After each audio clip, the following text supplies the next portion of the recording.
Welcome, everybody, to the show. Thank you for coming out tonight. Tonight, we have Counter Clipping Show number 145. We did screw that up on the I forgot to change I remember to change the words in the title, but not the number. So it's been that kind of a day so far for October 16th, 2023. We are drinking Bullet Rye, a change from our usual thing. This is Bullet 95 Rye. I don't know what 95 means. 95% rye mash is what that means, and it is bottled at 45%. It's pretty good. It's probably better in a cocktail than it is neat in a Glencairn, but this is how I like whiskey. So here we are, and it's less expensive than one's typical Scotch. Clipping tonight is a new arrival as of literally 2 or 3 hours ago. The postman came late. And that is Panzergruppe Guderian from SPI. This is in the S&T version.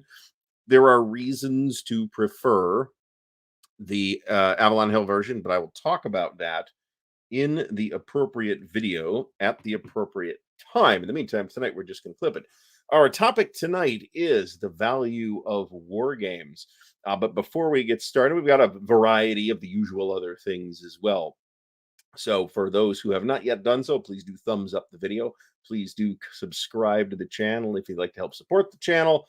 There's links to do that in the video description. Big shout out to the patrons of Ardwulf, Lair, without whose assistance, support, and encouragement, it would be impossible to continue doing this kind of stuff. So thank you, patrons. And I believe the thing has, there are differences between the SPI versions and the Avalon Hill versions besides the shitty mounted map, as it turns out. Not a huge difference, but there is at least one difference that I believe to be significant. But we'll talk about that in a little bit tonight. Well, we're not going to talk about that tonight. I'll talk tonight about why I'm not talking about that tonight. In the meantime, let's say hello to Bayonet Brant from the Armchair Dragoons, Bill Simone, Bob Kowalczyk, Brent McCabe, Charles Kennedy, Charles Latorre, Dana Shadell, welcome to the show. Daniel Brown, Daniel Silverthorne, Egret, Eric Goebel, Grognard Rich, the legend himself, Fucko is here. Jason W., Jeffrey Edwards, Joe Perez, John Stanley, Carl Crater from the Wargame Bootcamp, Cal Harris, Lee Grant Manders, Lynn Pratt from not very sunny at all, Central Ohio, Manders, Mark G., Mark McNair, Mark Herman is here, Mark Hodgkinson, Marty Sample, Mandering Mike, Michael Simon, Palmer Eldridge, Tanzer Division Lair, Patrick of Patrick's Tactics and Tutorials, Phil Hatfield, Pizza Frenzy Man, Stacking Limit, Stigler in the house, Tim Greenhaw, Todd Cox, Vince Ree, William Bird, and Wolf Dog. I apologize for everyone that I have missed. And as Stigler points out, this is indeed the not a huge issue, but a little bit of an issue that the Avalon Hill version fixes that was inherited from the FBI, Jesus Christ, the SPI thing. I just got 5 old SPI S&Ts in the mail today from a pretty good deal that I got on eBay. And that kind of inspired tonight's topic. But before we can even get to that, let me pull my thing up here because we do have a wee bit of news. And our news today is the Old School Tactical Volume 4 Italian Theater, 1943 to 1945. I have an affinity for this theater, and I think it is underappreciated in our hobby. And there are reasons for that at certain scales, but generally speaking, I think we should pay more attention to the Italian theater, and this will do so at the squad level. It has made its number handily, but there's only 7 days to go. I'm going to throw the link to this in the chat because I have the special privilege of being able to put links in the chat. If anybody is interested in this, this is from Flying Pig. They have Australia, EU, and Canada friendly shipping options. And I have no doubt that it is going to be just as nice when you unbox it as all of the other giant boxes that Flying Pig has done for this particular series. Oh, and you can get some add-ons. Oh, here's an expansion, that like a day one expansion. Okay. Canada and New Zealand. Okay. I obviously have not looked at this, even though Mark says, hey, you want to mention this? So Shipping and all that, it's all on here. They've done several Kickstarters, so if you're into old school tactical or want a much lighter than ASL type of option for your squad level World War II tactical needs, maybe give this a look. So, let me kind of paw through the chat here as I kind of go through what's going on. And Carl got back from the GMT event in Hanford, California. And that looked pretty cool from the pictures I saw of it. The chances of me getting there anytime in the foreseeable future are extremely slim, unless I win the lottery, and then maybe we'll see. So the lock and load. Oh, yeah. So I didn't pull this up in advance, but there has been an update on the lock and load shipping situation. And I don't really have any real information, and I don't want to repeat bullshit or alarmism. So they're late on 3 Kickstarters. There's been a general lack of communication, but there was an update yesterday or the day before. Things are still in the pipeline. They're not going to make the date that they were talking about, which was October for that stuff, but it's in the pipeline. And I have faith that Dave Heath is going to put it together. I don't know what kind of mess is going on, but it sounds like a bit of a mess. But whatever it is, I think David will get it sorted out. So, Vicky, thanks for stopping by. Welcome back to the show. Let's see. So the bookcases. Somebody asked about the bookcases. Kyle Harris asked about the bookcases. So the bookcases you see behind me are not, in fact, Billy's. They are cheap Walmart bookcases that were on sale like 10 years ago for $20. And they are, on the one hand, exactly the fine quality that one would expect for $20 Walmart bookcases. On the other hand, I realize there is a bit of shelf bowing, but I have not actually had them collapse on me. And at one point, I did actually have them stacked with very heavy RPG books as opposed to relatively light war games. Nevertheless, they're not awesome bookcases. The sort of cube style bookcases that you do see a lot of in board gaming spaces are also from IKEA, and those are the Kallax bookcases, and I like those a lot, especially for RPGs, which tend to be a lot heavier. They are really kind of interestingly constructed in that they are basically made of cardboard. But nevertheless, once you like put them together and mount them to the wall, you really do need to mount them to the wall. They are very sturdy, and I have a whole wall right here of RPG stuff, and it's really friggin' heavy. And I'm not afraid that it's going to fall on me at all. The Billy bookcases are kind of like your standard IKEA bookcases, and they're relatively customizable. So those are things to look at, but you can also, shop around for that basic type of bookcase from wherever. Let's see, trying to catch up. Everybody's just still saying hello. Ooh, very nice. This sounds good. I like everything from Macallan, but I am no longer that I've had anyway. But I'm no longer willing to deal with what Macallan costs. I am happy to drink somebody else's Macallan. Let me put it that way. I think it's a $60 bottle of whiskey that costs $90 now. That's kind of the problem. So, Egret also went to the GMT weekend at the warehouse. Like I said, it was. It looks like it was a great event. It is typically a great event. I know Mark Ruggiero was there as well, and he apparently had a good time. So that is great. Eric Goebel got his custom Compass Games delivery. I've already talked about why I didn't order anything from their sale because I'm just going to go buy it from them in 3 weeks anyway. And we got to the thing about Panzergruppe Guderian. And Chad Canady is thinking of getting SPI's next war. So I will use this to segue into what else is going on. So we have wrapped up our little trial of PQ-17, and we liked it. It was neat. It was supposed to have been the start of a series, and the only thing we've seen for that has been the expansion for PQ-17, the Norway expansion, which I did pick up before we had played it. I don't really regret it. I think that system is interesting, and it could use some streamlining and could use a rule book that's a little more clearly written, but it's definitely doing some pretty interesting stuff. and I would like to fiddle with it some more. But in the meantime, I am actually going to miss the Wednesday night wargaming this week due to work schedule. It does not permit me to make that commute this Wednesday. And I will also, due to work schedule, there will be no show with Dan this Thursday. We will be back next Thursday. I forgot to mention that last Thursday, which is really when I should have mentioned that. So what is up next the week after when I come back, at least for a couple of weeks till I go for Compass Expo, is going to be Napoleon's Last Gamble from OSG. I'm looking forward to that. And that'll probably is going to take us about 2 months to play is my total guess. For those who have not checked, the new models for October are up on the model repository for swordsman and up level patrons who are lucky enough to have 3D printers. And there's a new tray and some updated case blue labels, but the big thing this week are those plastic printable GMT compartment dividers, which are really frigging neat. And which have just changed the entire landscape of how to organize games if you are going to organize them in the GMT trays. So if you got a printer and you a paper swordsman and up-level patron, check those out.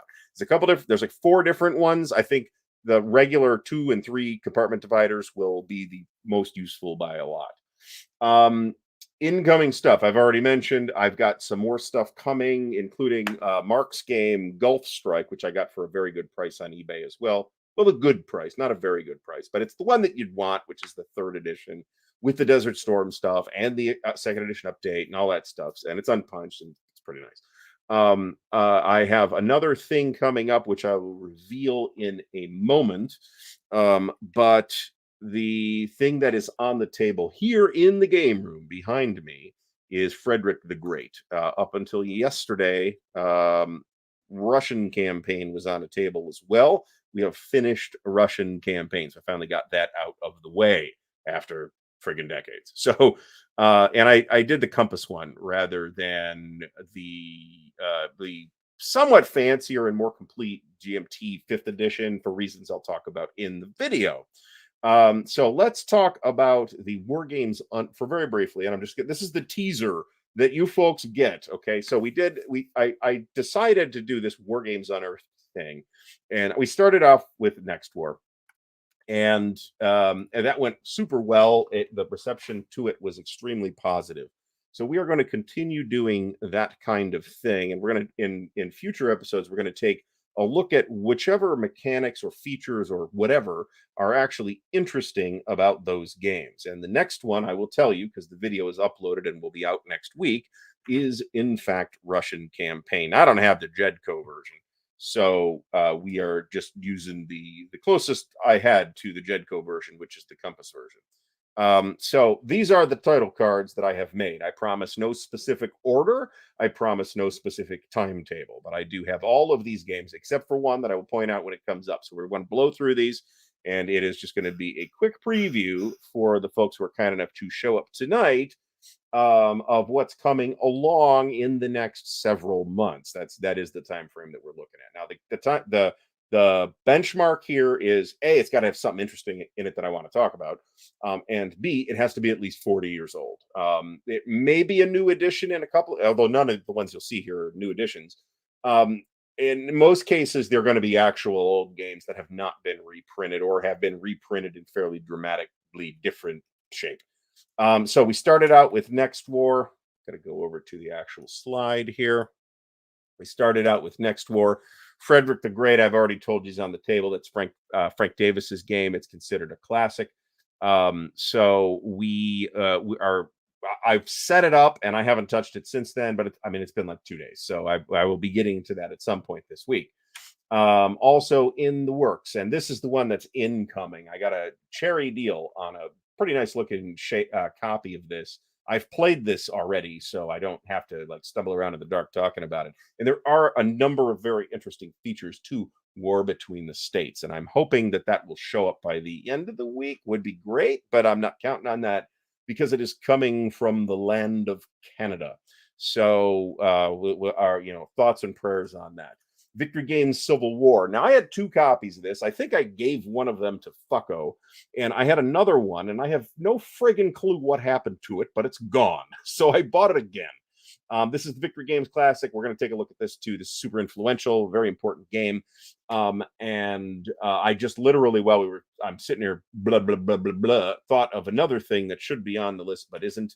The Russian campaign will be the next one. And you won't see these more often than every 2 weeks, certainly, but the general target's going to be monthly. We want to cover Third Reich, and we've talked a lot about Third Reich over the course of the last couple of years. But we're going to take a somewhat closer look at it. This means I'm going to actually have to set up and play it. Now, I've got 2 copies of this too. So Gilbert Collins is one of the inspirations, I will point out, for this format. And as we kind of move through and I experiment with different things, I actually edited the Russian campaign video using Clipchamp, which is the Windows 11 built-in video editor. And I got to say, as flaky as Movie Studio Platinum is, I'm not crazy about Clipchamp. Mark Herman was the play. I'm totally not shocked to hear about this, of course. So considering who was doing what back in the day, but it seems like that first year of Victory, and maybe we'll do a show about this, but it's not this week.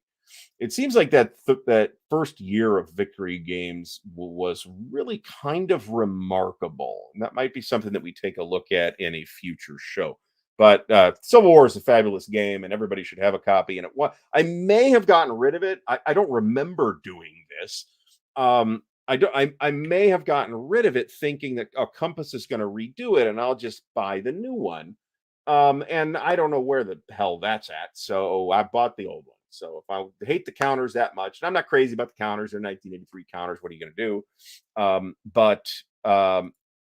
That's the biggest complaint I have about the game. I think it's a brilliant game in every other respect, other than maybe the contrast issues on the counter. They're not that bad, but there's contrast issues to my eyes.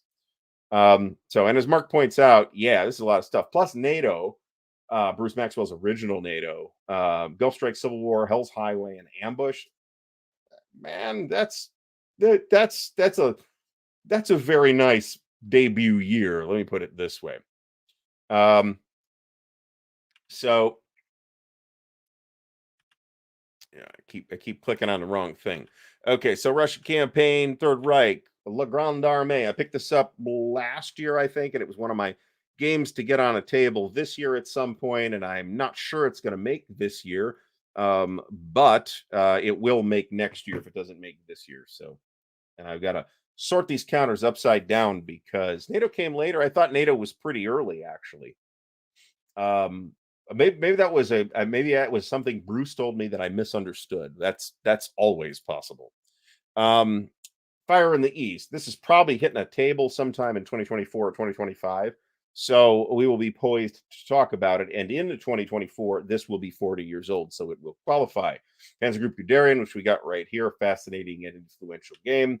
Operation Typhoon, a descendant of some of the same ideas as Panzer Group Guderian. So we're going to kind of take a look at how it evolved. And no, I'm not buying Invasion America. We should take a look at the original incarnation. Maybe not the original. The original will be Terrible Swift Sword, and I don't have that. But the older SPI series, once it became a formal series with the series rulebook and all that stuff, of Great Battles of the American Civil War. So I know that Stigler will begin spouting any minute now that the new one's better, and I think he's right. I like the new one better too, but I kind of want to have a better sense of what the differences are. So. And so that's what we have in the pipeline at the moment. So quick preview. Since I'm very happy with the title cards, I figured I would show them off a little bit. So we are in fact all old. I look at the YouTube demographics, so I'm aware of. So yeah, but I just literally just walked in the door today. So I am not qualified to talk about Stonewall yet. I picked P Ridge because I had it at the time, and I'm sort of familiar with the battle, probably more familiar with the battle than I am of Kernstown.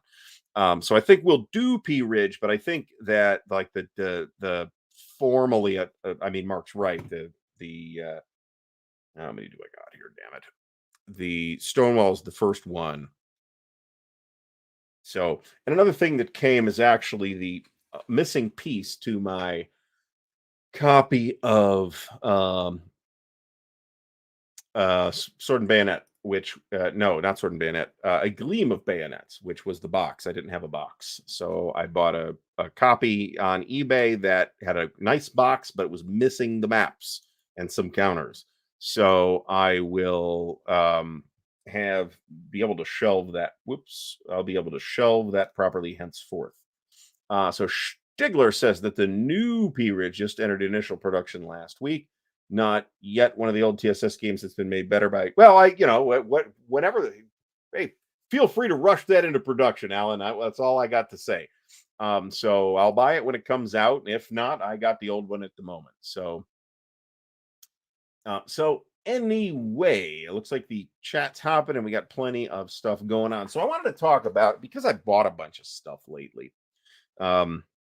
Include what the hell's coming in? I got Gulf Strike coming in. I've got War Between the States coming in, and I could swear there's something else coming in too. Oh, oh yes, there will be an unboxing this week of the new ASL Action Pack, the Action Pack 18 from Multiman Publishing. I was going to say that's coming, but no, that has came.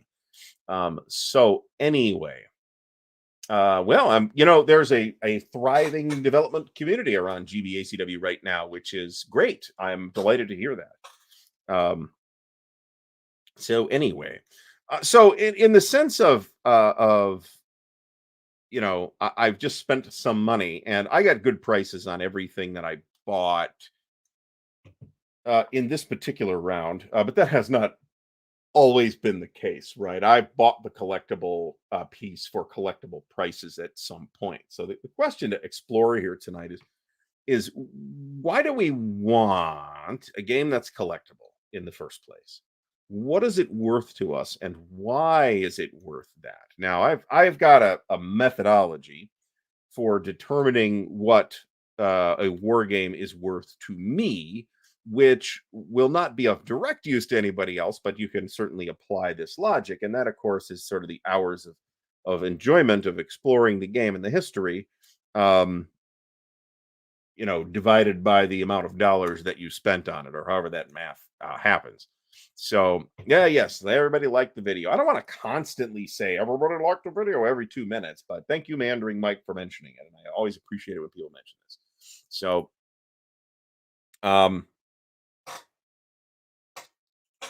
the most expensive thing I have ever bought, the most expensive war game, let me be clear on that. The most expensive war game I have ever bought was Second Front, and that was the most expensive by about $150. So it was expensive. But at that point, I had already played Second Front once. I played it again at Origins a few months after I picked it up. And pretty much as soon as it came in, I started clipping it because I have every confidence that I'm going to play that again. I have had, so I'm being clear. I do not recommend anybody buy Europa games. But that said, I have had an enjoyable time with them every time. There's lots of very severe idiosyncrasies. So Bob Kowalczyk is talking about the recent Wargame metrics chart, which I will pull up actually, since you have mentioned it. And let's see if I can make this into a readable shape for consumption on the stream. What you are about to see is going to be an slightly updated version with slightly updated numbers, because technically 6 things came in here today, but 2 of them were already in the database. So the difference here between gunpowder and Napoleonics is there is a period between the Middle Ages and World War I that I have elected to call gunpowder, to exclude American Civil War and Napoleonics. So that is what I mean by that period. So basically, for the sake of having a category to put that in, should that category reasonably be broken up further than just gunpowder? Yes, absolutely.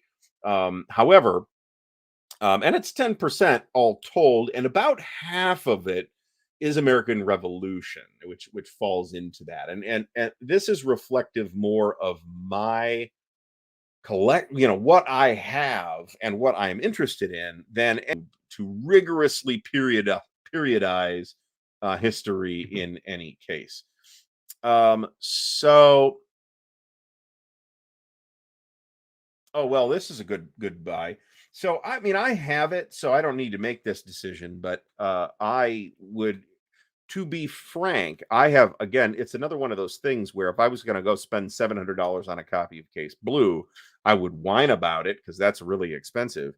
But at the same time, I will play Case Blue again, and if I do play Case Blue again, then what I'm going to end up with is something like a less than $5 per hour of entertainment for playing Case Blue for however long it takes to play Case Blue. And as you can imagine, there's rather a lot of gameplay hours in that box.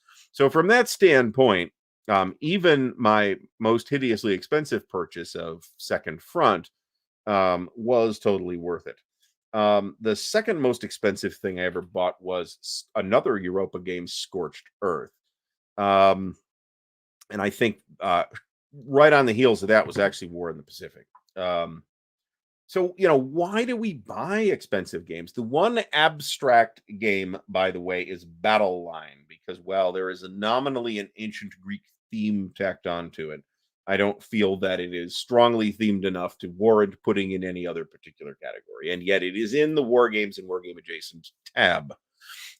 So what I've been fooling with is this table. This is the new, oh, Jesus, this is terrible. This is totally messy, so I'm still working on cleaning it up. This is games by publisher. Of course, SPI just added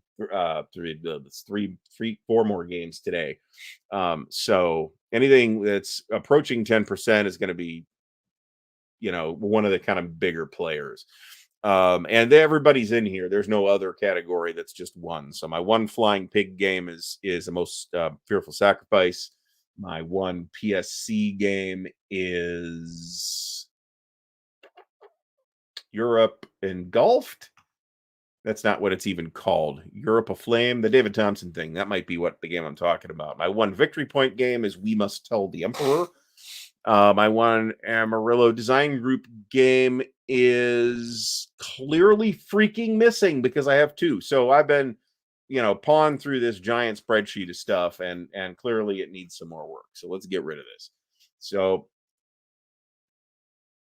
I am hearing really good things about Command Decision, by the way.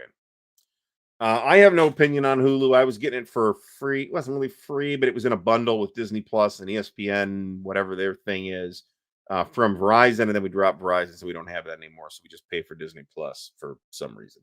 Andor was worth it. The entire amount that I've paid Disney Plus so far was worth it for Andor.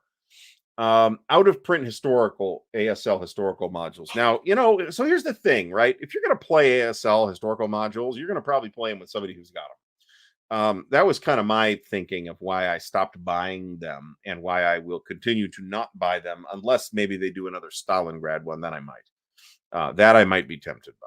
But otherwise, or if it comes in like one of the bigger modules, then in that case, I can justify it.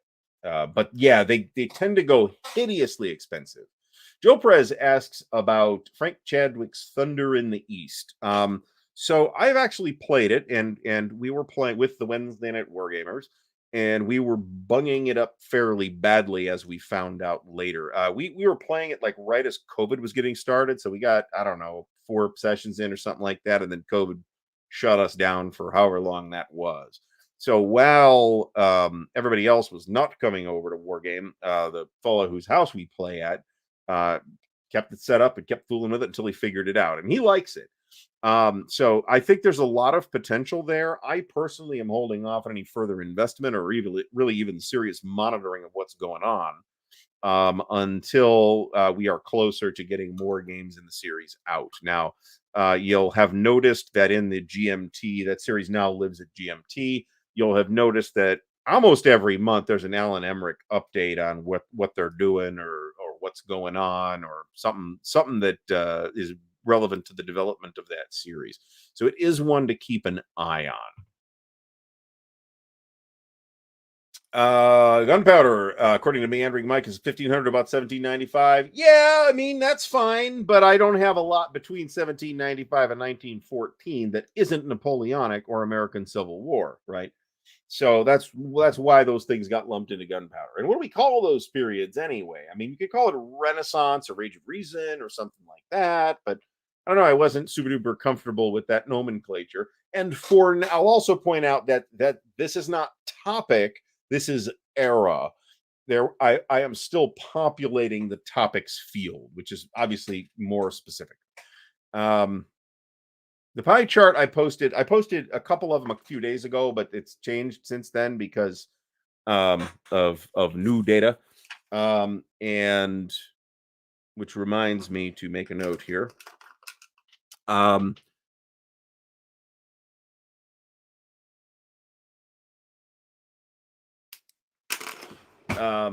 So I posted the latest one on Twitter, which is the one I just showed you. Mr. President, I haven't. It's called modern, but I haven't gotten to the topic yet. That's a great. Ooh boy. So Alan Salazar picked up Le Grand Guerre. Did you pick up the one from Noble Knight? Because actually, I felt like their price wasn't really that bad. I think they wanted $295 for it, and if it's unpunched, that's not bad. Perfidious Albion says the best game investment is the game or game system that repeatedly comes back. You could repeatedly come back to, and yeah, I completely agree. So if you are playing ASL all the time, then I'm not really sure you're spending that much money per dollar of per hour of entertainment, right? Because it's not like you're necessarily buying 55 things a year. I mean, some of those people are, but really, this must have been when it was out of. Was this when it was out of print, or you're just only not buying out of print stuff? Because this was going high when it was out of print. I'd have sold you my extra copy at this point. Killing Ground is another one. I got that from a friend for a very good deal. Let's put it that way. Killing Ground and Overlord, and I still to date have not checked it to make sure that it was complete. As part of our Panzer Group Guderian process here, we're counting, I'm stacking them in stacks of 10 as they get clipped, so that I can test to see if they're all here. There should be 200 counters in the game. Very good, John. I project that this will be on a table at Compass Expo as well. Not that you're going to be there, but oh Jesus Christ! I love spreadsheets, man. I do not take my spreadsheet joy away from me here. This was going really high at one point. So this is a hypothetical. I forget whether it's a Thai Bomba hypothetical or not, although I think it might be. That was, I believe, a Hobby Japan game and wasn't released by anybody else. And it is a Axis victory in World War II, and then the Germans and the Japanese go after each other. I am not a professional statistician, and I'm doing these things in part for you put them on social media, right? So and those are good for that. On to Richmond 2.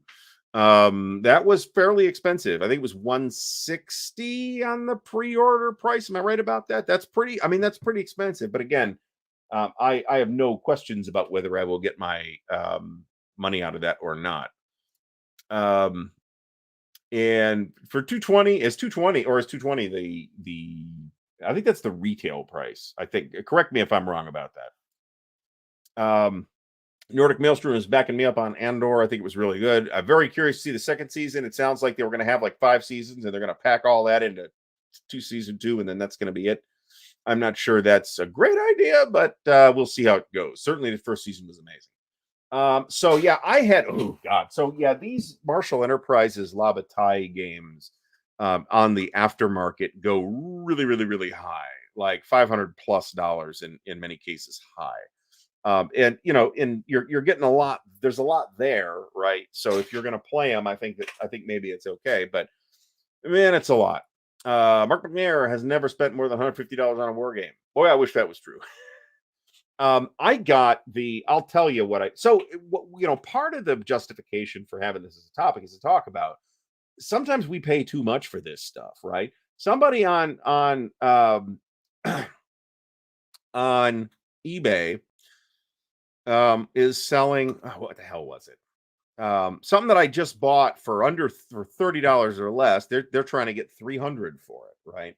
So, I mean, unless you're in a situation that I'm not, where you got more money than you know what to do with, it really does help to exercise some patience. Now, I got lucky with War Between the States, and somebody's probably going to be outraged by when I say the number. Now, this was coming from Canada, so shipping was noticeably more expensive, noticeably, as they say in Canada. I paid less than $21 for a partially punched and pretty nice shape soapbox War Between the States. So the deals are out there, right? Um, Decision at Elst was another one that was hard to find. I want to say I bought mine from Ryan Heilman, and he gave me a fair price on it, but it was more than original MSRP. I think this is a completely reasonable thing to do, right? If it's that expensive, yeah. I mean, think carefully about it. And if it's some bullshit shelf ornament, then maybe don't get it. The fear of missing out, the FOMO is really a big deal, right? You don't want to not get it, and then 2 years later you say, "Oh crap, I should have bought that," because nobody has completely static tastes, I don't think. The Yes, this is absolutely true. Lots of folks. Bill Simone was on the History on the Table podcast yeah, it's a while ago now, actually, talking about how he plays Commands and Colors every week, literally every week.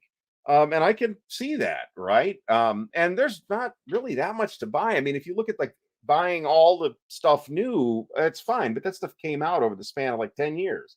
So who cares, right? If you're spending 65 bucks for the Prussians and they haven't put anything else out in 2 years, big deal.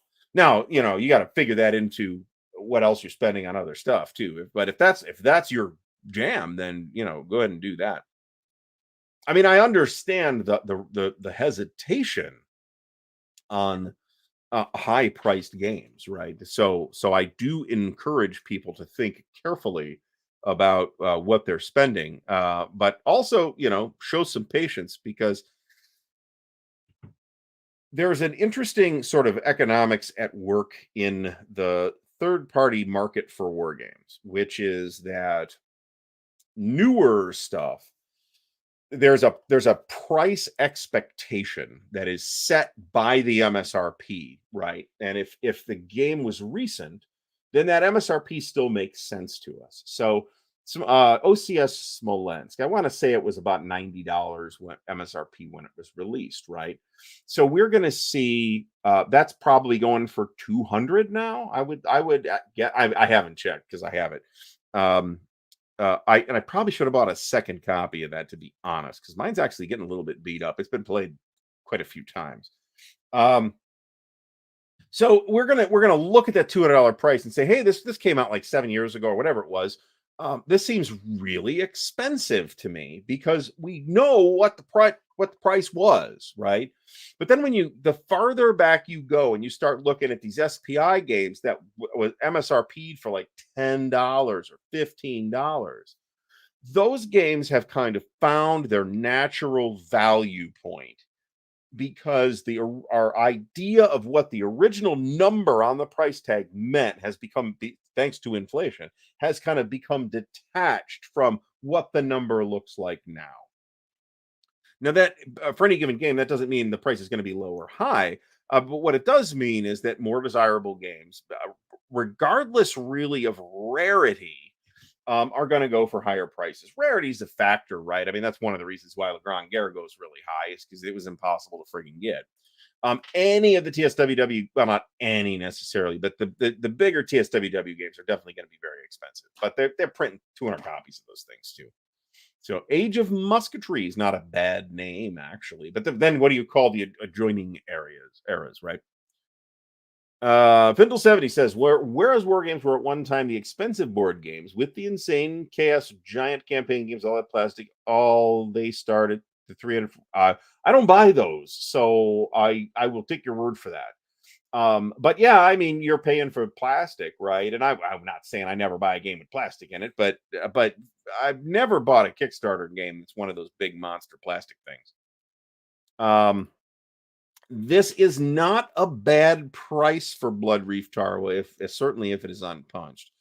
And that's a really interesting one. And that's the only I actually took it off my BGG wish list because I don't really think I'm ever going to get it. We had somebody local who pops by from time to time on the show had one, and he was going to sell it to me for a price that I felt was unfairly low. So I said, "Look, you can get. I'm willing to give you $150 for this, but frankly, you can get 2 to 3 times that selling it on your own." So Singapore, I mean, how many friggin' maps is in Singapore? Okay, I mean, I've got it, and I don't even remember the number of maps. It's a lot. It takes up a squash court sized footprint. Kevin Featherly says it's paid too much money for a copy of the GCCW Battle of the Clouds. This is a really cool game, actually. This was the first game in the Western Theater that they did. It was my first GCACW game. Thank you, Phil Hatfield, for ruining me on that. And I now have absolutely everything that they ever did for the series, barring the individual general issues that one can find on supporting that series. All right, so somebody pointed out that Thunder in the East was a bit underdeveloped. I would agree with that, and I don't know if that had anything to do with the impending sale of Victory Point Games to whatever non-wargaming megacorp bought them to throw the Wargames in the garbage and reprint Nemo's War. So if I sound irritated about that, I understand Alan Emmerich's perspective on that, where he wanted to get back to making games and not running a company. That makes perfect sense to me. But Victory Point Games had a lot of neat stuff that is now, hard to get and or expensive or whatever, and there's no real plans to bring a lot of those games back. Ugh. Now, The Greatest Day, on the other hand, is something that I will unhesitatingly recommend, but which also shows up on sale every time MMP has a sale. And that's one of those things where the sticker price is just so high that I think it's $260 or something like that. I mean, it's a big flat box. It's got tons of stuff. It's got tons of scenarios. It's got tons of counters. It's got tons of maps. So you're getting your money's worth out of it, and it's a terrific game system. But the price is terrifying. And I, of course, paid it. So, because I'm an adult, but I did pay it before the MSRP was as high as it is now. But it routinely goes on sale for a deep discount. Woof! Napoleon's Triumph.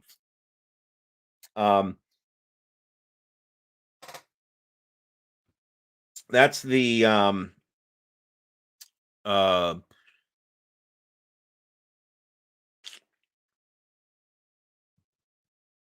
getting stuck on the designer's name. Somebody will say it. But that's supposed to be really good, and it certainly looks really cool. Ooh, yeah. So Twilight in the East. I missed a comment here clearly. Twilight in the East, this is a Mike Resch game from GMT, and that actually looks really, really neat. And I have it, and I will hopefully play it at some point. Voidfall Deluxe at the moment. Winterson, thanks for stopping by. I'm not sure what this Voidfall even is. And is it on Kickstarter? Because I'll look it up. Just because I'm curious to see what might possibly warrant that kind of price.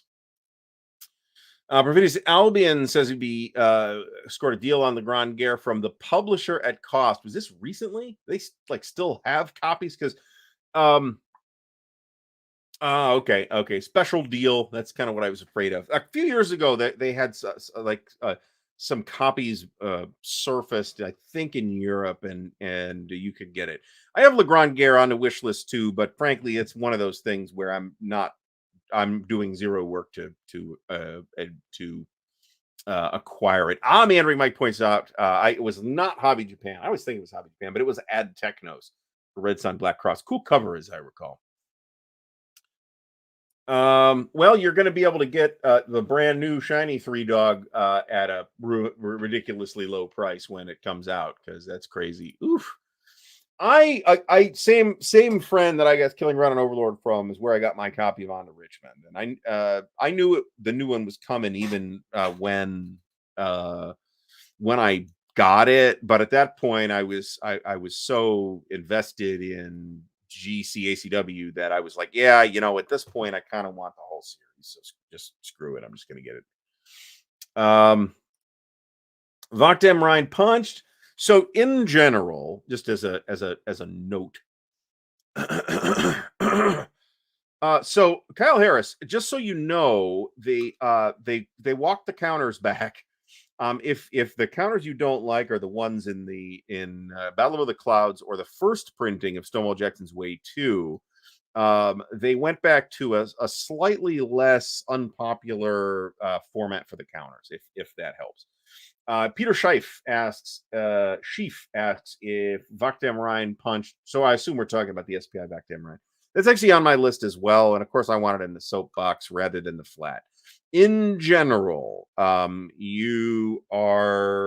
is easier to find SPI games in the flat tray. Let me phrase this slightly differently. SPI boxed games go for noticeably more than flat trays or Ziplocs or folios, unless it is the kind of thing where it was only released in a folio. So I personally feel like you should pay. Now, I don't have one, and maybe this is why. I personally feel like you should pay about punched Vakdem Ryan in a flat, about $100, something like that. And I think you can probably get it eventually if you exercise patience for that price. Now, if eventually turns into 10 years from now and inflation turns that into $200, that's a different story. But now in the soapbox, I'd expect it to go for more, maybe as much as 200. Marshall Enterprises does sell their Labatt games it's not a generic white box, it is a specially embossed white box, but it is a plain white box. Okay, I have no idea what foreign tongue Perfidious Albion is even speaking here, except $300 is the only thing I understood in this post. So I hope that you are happy with your purchase. The Labatai games are a lot of fun, so there's that. This is not what I heard. I heard that they had planned 5, or at least in the initial envisioning, had planned for multiple seasons, but then it got turned into 2 seasons. So I don't know. I'm happy to watch it when it comes back. Let me put it that way. eBay prices are all over the place. So and that's an interesting thing that you'll observe. I feel like since the thing that they did with the BGG marketplace, that the going prices are generally a little higher now than they used to be. That could be my imagination. It could be that I have gotten all the low hanging fruit already and I am only looking at the expensive things. Marty points out that the R12 12 episode seasons and they're longish for Star Wars shows. So there's that. Mark Hodgkinson got all 3 of them shipped to Brisbane. All 3 of them. All 3 of them. I'm missing something here. But the new one is expensive. The pre-order price is $240. So I too am outraged. I don't know what about, but I'm outraged.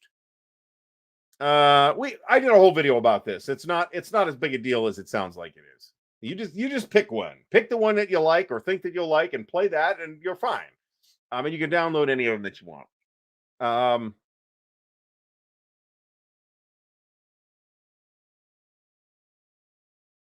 How much does a shrink wrap machine cost, John Harden? I'm curious. Keith Powell just pressed by on a color laser all-in-one. I have a color laser printer, and it was a very inexpensive color laser printer, especially considering that it's an HP. And until it got rolled into the HP Universal Print Driver, support on it was absolutely bullshit. Now that it's part of the HP Universal Print Driver package, it actually works great. It's got good resolution, it's got good color, it does all the stuff. It doesn't have a paper feeder, so it doesn't do duplex without me pulling the things out and reversing all the papers and then putting them back in the right direction. And then I got to remember how to do that exactly.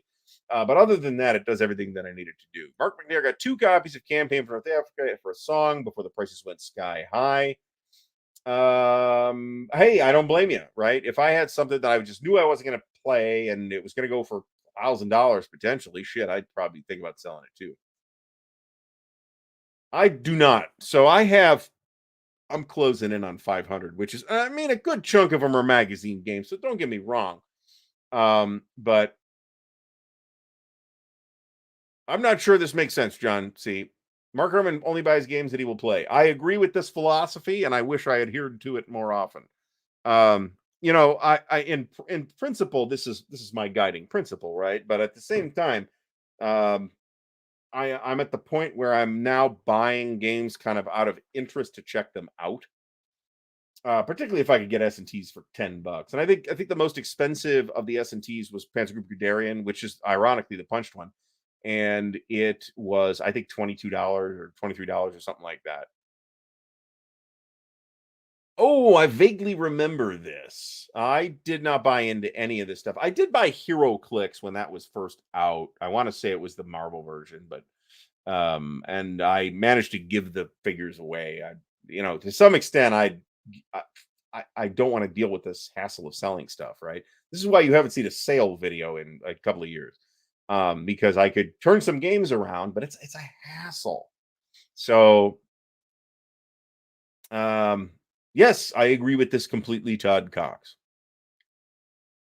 So I think there is something to be said about this, right? I mean, printing costs are what printing costs are nowadays, and I am certainly not saying none of these publishers are getting rich on this, right? Even the publishers like, say, uh, Diffraction Entertainment or Grognard Simulations, none of those folks are getting rich on this. So their games are expensive, but if you are gonna, again, if you're gonna play it for a certain amount of time, then I think you should be good.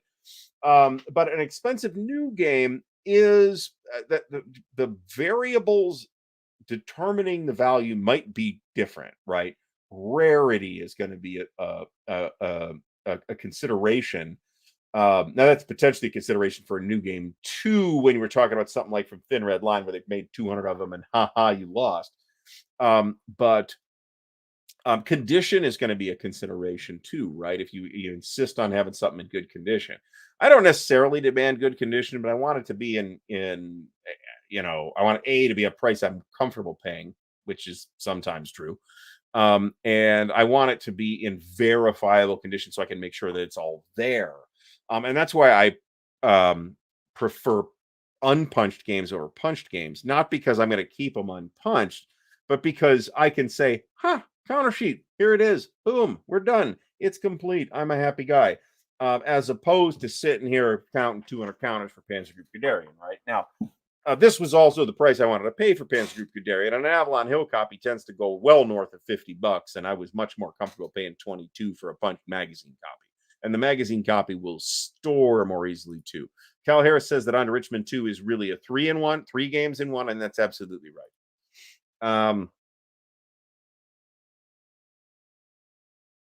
Last Blitzkrieg's out of print now, so you're paying collector's prices for that. Wolf Dog would pay $100 for a Commands and Colors expansion if someone else stickers the box. I mean, I want to say those expansions tend to run about 60 or $70 or something like that. That's really not that expensive by modern standards. Now, whether that is a price you should be willing to pay, that is something I am not saying, right? The important thing is it worth it to you, right? Mike M asks Mark Herman, how does he know if he'll play it? And Mark says topic. And Mark is very focused and can just say, yep, I'm gonna play this game, and that's it. I have problems with that for some nonsensical reasons. So known systems, this is a very big deal for me personally. If we see a new BCS game or a new at this point maybe even TCS, although we're at least a year or two away from another TCS game, so I'm not really worried about that, and I have all the ones I want except a couple. A new BCS game, a new OCS game, a new GBOH game, a new GCACW or GBACW game. I'm buying those. A new OSG Library of Napoleonic Battles. I'm buying that. I don't have to really wonder about whether I'm going to buy those or not because I'm comfortable with the systems. I know I like the systems, and unless they're like completely out of left field on topic, I'm going to buy it because I think it's very safe. I don't know when this will happen, but this will happen sooner or later, Michael Simon. After it sells out, and I'm given to understand that it's pretty close. And that is something somebody told me. Then I do expect it to basically double in price. So there's that. This is true too, right? So if there's like a game you really always wanted, and you never got your hands on. And maybe now that you're a person of leisure and good taste, you can afford to treat yourself. Um, Not collecting is another thing I aspire to more than actually live up to be honest. We are big BCS fans over here as well. I can verify that. And I think that I guess I'm a Dean fan too, right? I mean, at this point, I guess we've noodled a little bit with TCS, but I can't say that I won't say that I have played TCS. Let me put it that way. But that's coming. We have actual plans to do that. Um, uh, but I mean, of OCS, BCS, SCS, and Line of Battle, I think that's the ones I've played. I like them all a lot. And BCS might be his best yet. I think there's a case to be made there. It takes a lot of the underlying ideas in OCS and distills them down into very simple trace and die. Well, not very simple, but relatively low maintenance, low overhead trace and die rolls, as opposed to pushing supply points around or necessarily tracing to every single individual unit every single turn. This is a good deal at this point. Most expensive new game I bought is about to be Axis Empire's Ultimate Edition. Kingdom Death Monster is so I agree with Stigler on this 100%. I think that title is grammatically nonsensical, and I would be disinclined. I wouldn't say I'd boycott it, but I'd be disinclined to purchase a game from someone with so weak a command of the English language. Um, Edmund Cowan owns Fire in the East, Next Door, and a bunch of old games bought in the 70s and 80s. Avalon Hill from the 60s. I own. Is this true? I might have one or two Avalon Hill games that are as early as 1969, but I don't think so. I think the earliest Avalon Hill title I have is Origins of the Second World War, which I want to say was 1970. Um, this would be TSWW Singapore. Footprint is a huge red flag for Findle 70. Giant like Mr. President could be awesome, but probably won't play it. So it is on Vassal and Tabletop Simulator. And it's a space hog, but it's not that bad. If you can accommodate a 2-map game, you're probably okay. It's a space hog. I mean, we can't deny that, can we? But it's not as bad as some people seem to think it is in terms of space. It takes up about 2 or 2.5 maps of space. Let me put it that way. I got my Fire in the East for 160 unpunched in pretty nice condition. There's a video of it. Scorched Earth goes for substantially more. I'm not sure why, considering that you need Fire in the East to play it. This could be simple as availability. Maybe they didn't print as many. But Scorched Earth tends to go for no less than 300. And I paid a bit more than that for mine, which I want to say I bought that off of eBay, actually. Yes, and we'll probably see this. I don't know if we'll see it in 2024, but I think 2025 on the Three Dog Deluxe is probably a reasonable guess. So for all his reputation of like incessant crabbiness, Doc gave me a deal on Der Weltkrieg, buying it from their booth at Origins, and I forget what the exact number was, but it was well under this 400 number. But for 5 games, I think 400 is really not that bad, especially considering that 2 of those games are really quite large. Um, and kind of all of them are large in some sense, right? Either in terms of number of counters or map footprint or whatever. Battle Above the Clouds, $65. That's a fantastic deal. It's a fantastic game too, I might add. I managed to get it right after it went out of print, so I did not pay a horrendous price for it.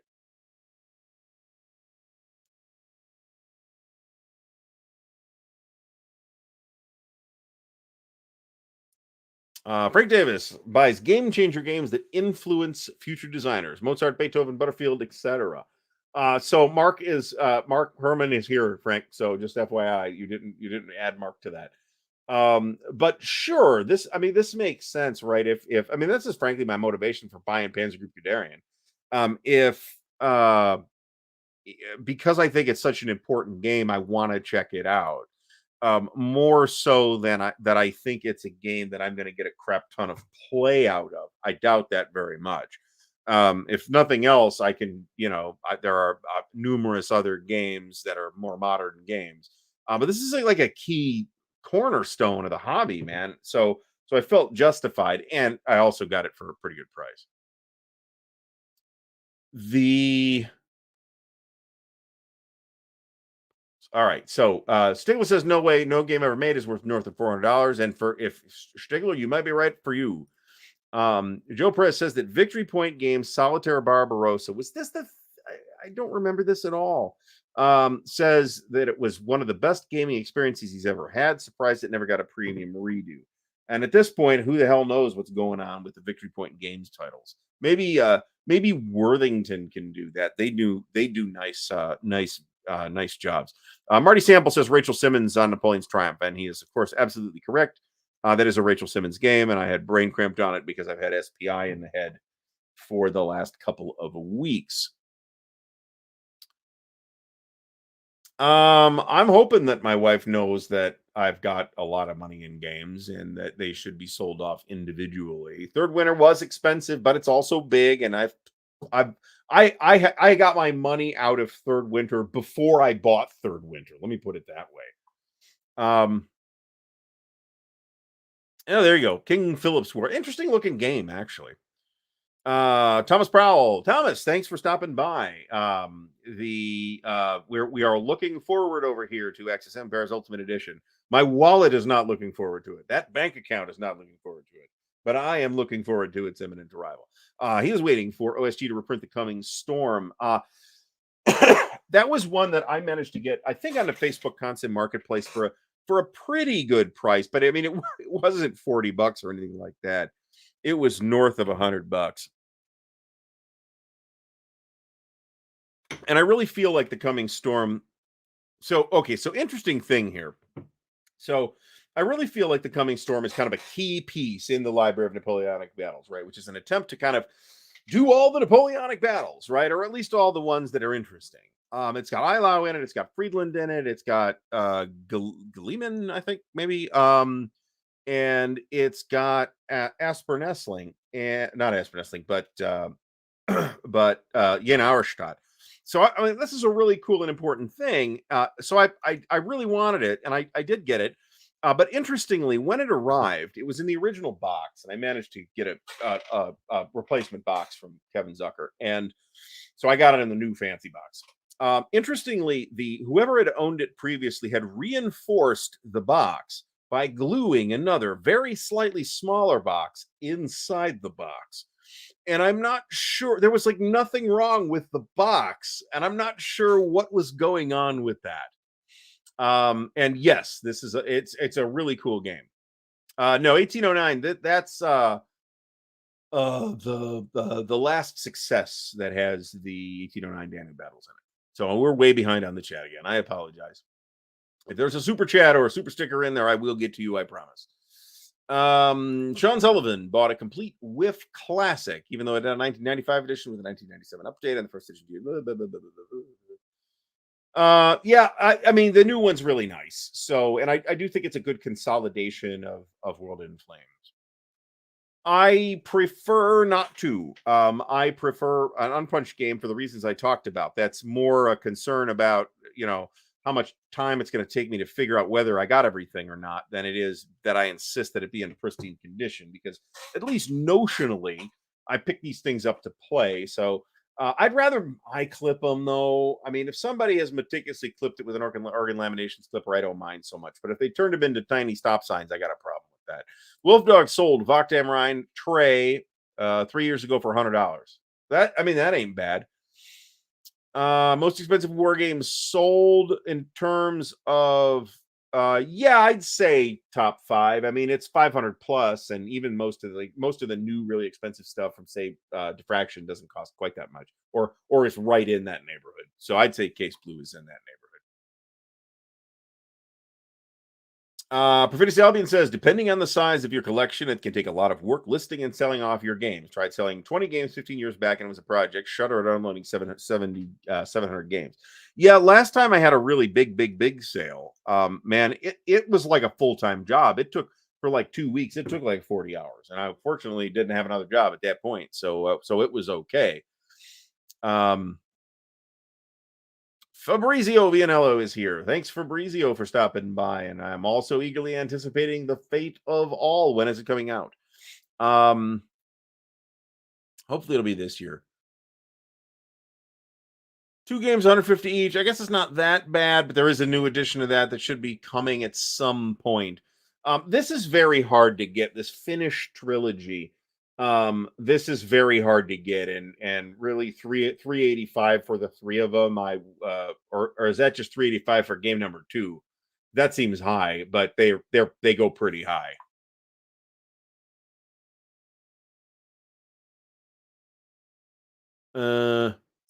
So, well, Brant, though, I'm going to stick up for them on this, because it's a boutique publisher. They print them in very small quantities. They print for a very small audience, and they're not GMT. They're not able to take advantage of economy of scale. So the people who've bought them presumably know what they have bought, and I am glad that they are happy with them. As games have their fans, and good for them.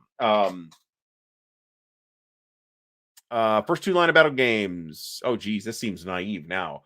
Unless you bought these aftermarket, because both the first 2 line of battle games do go for big change aftermarket.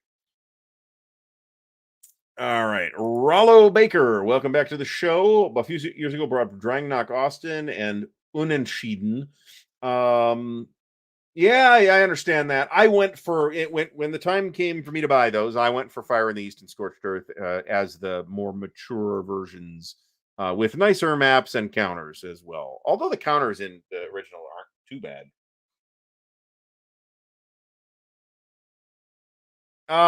So you always wonder, as Wolfdog points out, there are sellers who will let overpriced buy it now games sit and hope they hook someone. Yeah, I mean, at some point, somebody's going to say, I've been looking, and frankly, I did this with Scorched Earth. I was looking for it for like 2 years, and finally I said, fuck it, I'm paying $400 for it. I guess that's what we're doing.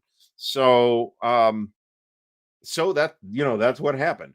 At some point, your patience will run out. I would expect that your patience would run out. As much as I'm cautioning patience, patience is finite too, right? All right, we are clipping counters, but I'm not being incredibly aggressive at it. You will, Stigler, I assume we're back to Lava Tie here. You come to a gentleman's agreement about which version to play. And if you can't, then you will play 1 game with their rules and 1 game with your rules. How about that? Easy solution. John Longshore says he has all the TSWW games. And in fact, when I saw the Mare Nostrum, which is a title I don't like, because there's like 11 different games called Mare Nostrum. But when I saw the TSWW Mare Nostrum, and I was pawing through John's copy, and I'm like, oh my God, look at this. This is so enormous. Oh my God. Amazon is not a great place to buy war games. You can get GMT and maybe Compass, and that's kind of it. Anything else, you're basically buying from a third-party Amazon seller, and you're best of luck on that. All right, Brant, thanks for stopping by. You're probably already gone.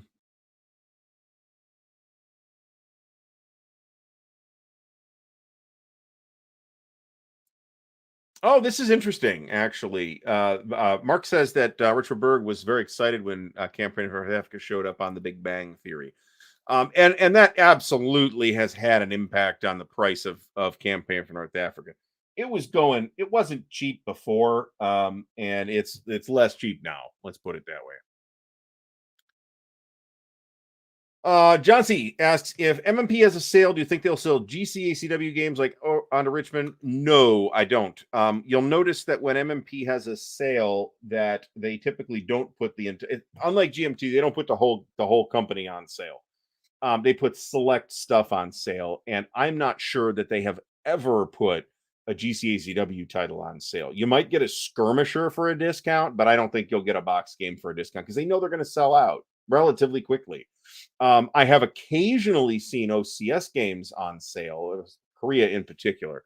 But I mean, they're going to have their sale pretty soon. So, great if I'm wrong, in which case I don't need extra copies, frankly. Ooh, that reminds me, I got an extra copy of Hood Strikes North. Other than free, Eric Goebel, I'm gonna to be honest, I mean, I think the jury's a little still out here because I haven't gotten it yet. But if this War Between the States shows up for in anything like the condition that it looks like it was in the pictures, and assuming that it's all there, then that might $20.50 for War Between the States and a soapbox. Other than here you go, I can't beat that price. So there, I need to put up another shelf, and I'm talking about shelf and not shelf unit. It's going to be one shelf. It's going to be one 8-foot shelf, and I think what it's going to hold is going to be all of the. I think I'm gonna organize strictly by publisher, and I think that shelf is going to hold all the publishers that I have like 1, 2, or 3, maybe 4 games from. But we'll see how that works out, or maybe it'll be Avalon Hill. That's possible too. Now, this is one reason why I will pick up. I'd rather buy it new because chances are it's going to be less, right? And Winter's Victory should be out soonish. Printing is expensive. You should check with the Chinese. Um, Yeah. So also remember, Mark Herman points out that the subscriber base was over 36,000. So, and back in the day, I don't think there was just a magazine edition, which is something that Decision did not that long ago, where it was just the magazine, not the whole package. Now you could still get the individual magazines without the games in them, but from various outlets. But um they mostly they shouldn't be super rare. Like I said, my target price for an SPI S&T tends to be about, it depends on what it is, obviously, but it tends to be about $10. That's kind of where I start looking at it. People selling S&Ts for $50, I'm not sure what they're doing, but for the most part that's an unreasonable price. Yeah, I'm not afraid to make components. Don't get me wrong. But for out of print stuff, can't I like find like a scan of the counter sheet or something like that? I'm not necessarily positive that I can, and that's definitely a concern.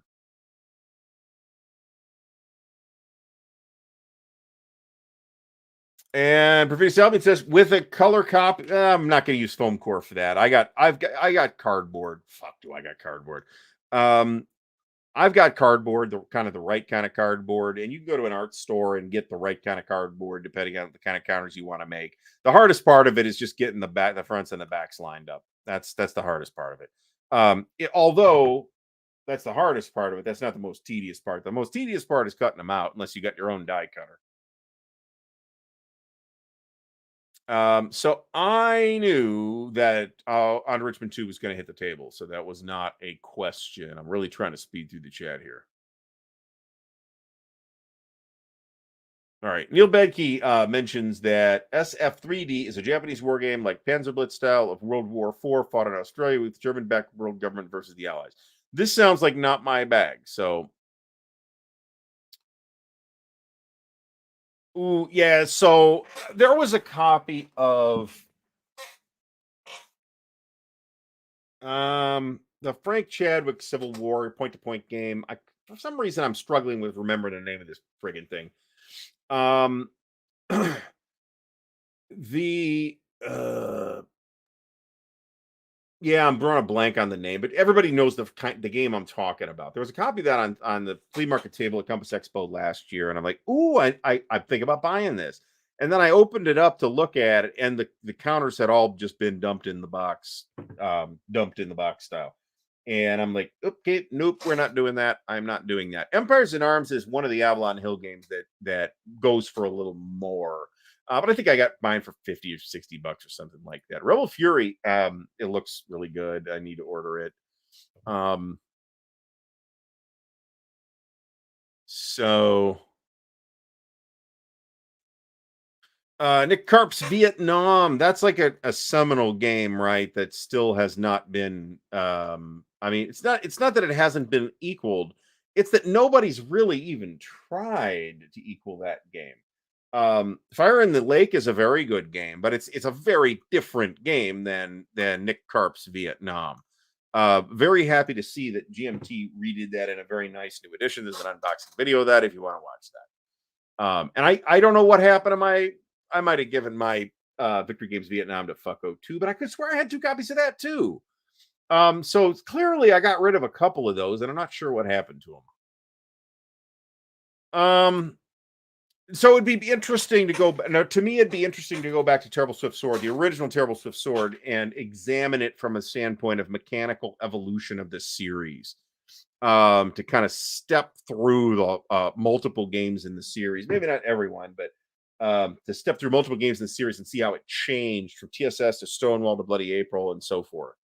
I think that would be very interesting. Kevin Featherly is just getting familiar with SCS Heights of Courage. So that's the SCS 1973 Arab Israeli War Golan Heights game. And it actually is probably good. It's supposed to be good. So Stigler makes this mistake a lot, which is to consider that the development process that MMP has is the same as the development really anything as the gamers have, right? So MMP owns the gamers, and Dean is an MMP employee now, and that's great. But they're like the way of doing things is still really very much the gamers way of doing things and not the MMP way of doing things. But when we start talking about MMP series, we also have to understand that you've got the International Game Series, which is not really a series. You've got the occasional oddball game, which is not in a series. You've got ASL, which is kind of a series, I suppose, but it's really more of a game engine that runs a bunch of different scenarios that you buy in packages. So most of the series as such are on the gamer side, right? The non-gamer series are GCACW and GTS, and the International Game Series, which is not really a series. So if we're talking about those games, then yeah, SCS is by far the lowest complexity of that lot, by like a lot. Although Civil War Brigade doesn't look terribly complicated, I have actually arranged to get a copy of In Their Quiet Fields 2 again. Shouldn't have gotten rid of it the first time.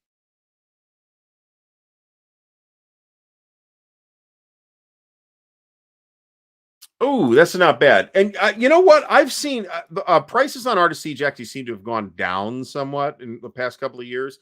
Um, I'm not sure why. It was one of the harder to get soapboxes for a while. It was only in the soapbox, although the fifth wheel on it was in the magazine. Perry's Propolis, thanks for stopping by. As Meandering Mike points out, this is not superior grammatically. This is why the video game series Deus Ex rubs me the wrong way because it makes no friggin' sense.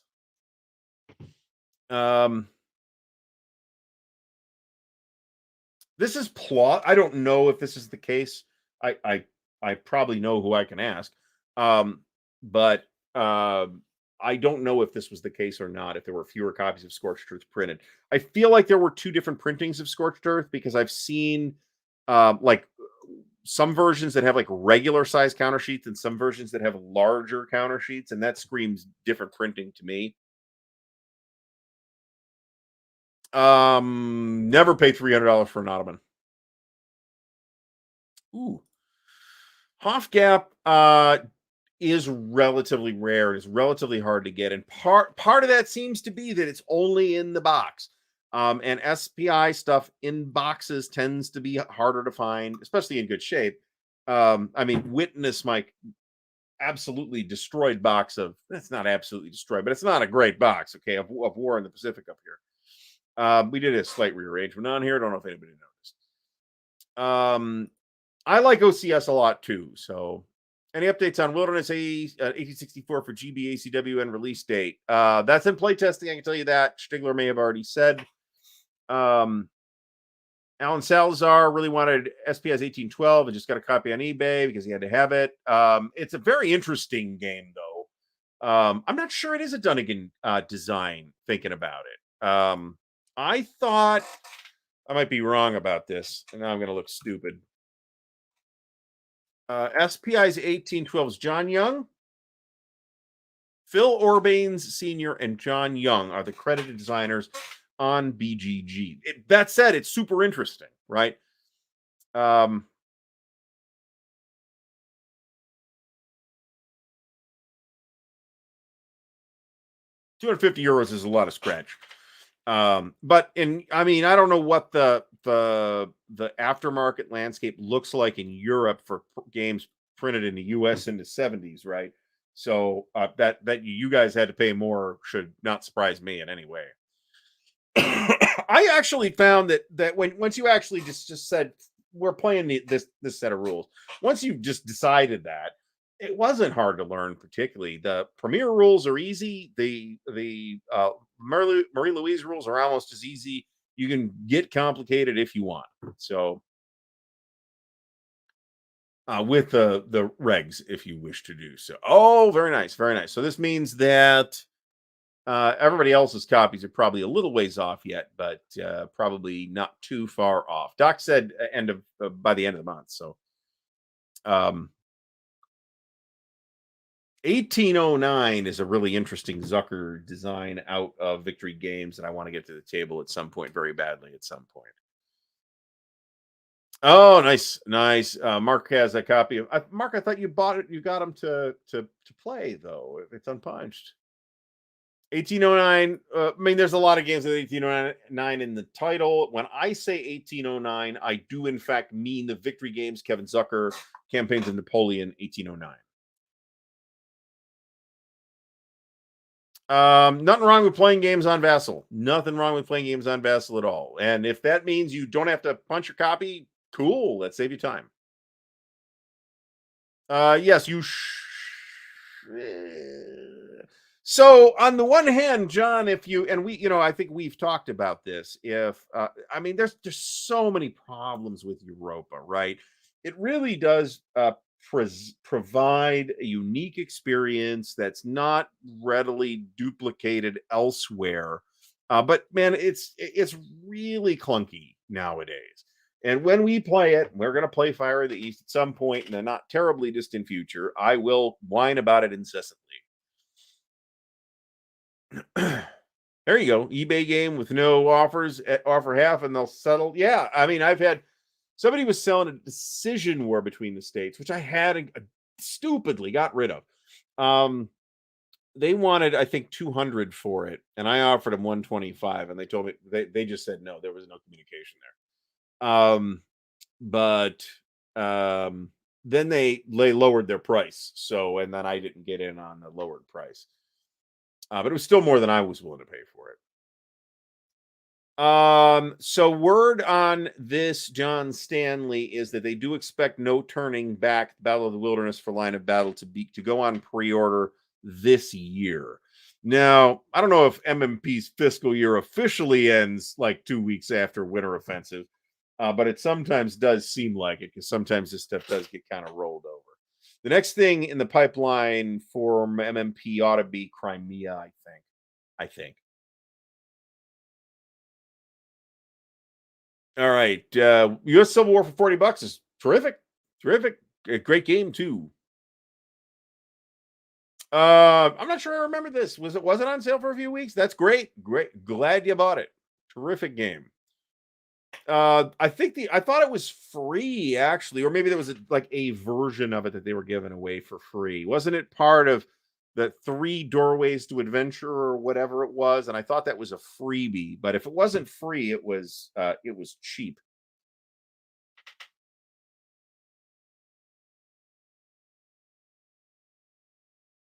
All right. I apologize if I've missed anybody.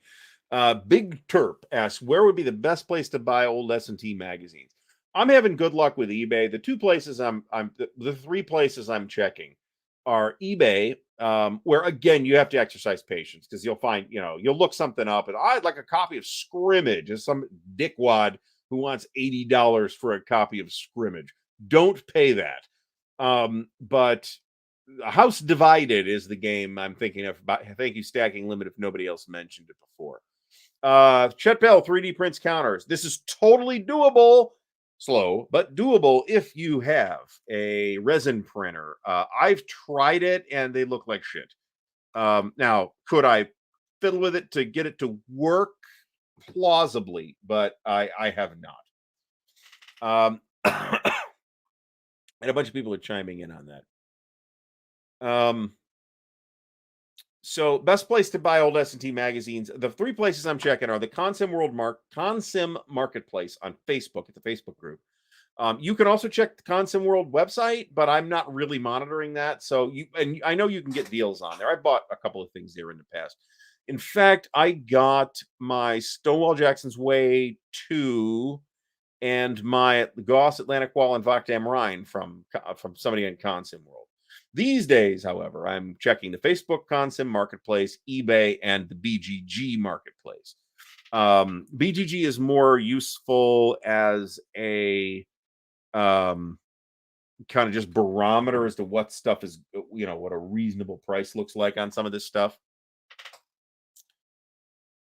Kyle Harris, I guess thanks. You're welcome, GMT from I'm sure my check is in the mail. Oh, I find this totally unsurprising. I signed up for this in a half a second as well.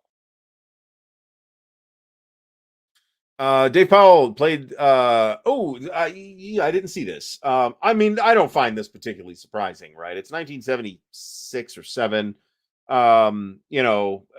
It's an innovative game. There's some things that maybe Berg wasn't the originator of, but were new at the time that were wrapped into that game. I'm not surprised about this.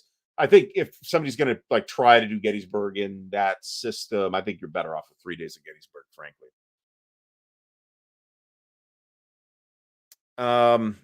Yeah, I mean, you do feel like ASL is the bread and butter over there. The TCS is neglected. I mean, remember it was on the chopping block, right? They were about to kill it along with the Napoleonic Brigade and Civil War Brigade series. This I believe Berg was quoted as saying this on multiple occasions. Stonewall is a nice little game, right? At that scale, at a regiment scale, Stonewall is a small game, and that's one reason to look into it. Yeah, this is true. This is actually part of the reason, Mark, that I'm interested in Rebel Fury, and I think I said this before, is that it's got some big battles that we've heard of, but it's got a lot of battles that we haven't seen very much treatment of, including the Wilderness and Spotsylvania. And I think there's 6 battles in there, campaigns, if you will.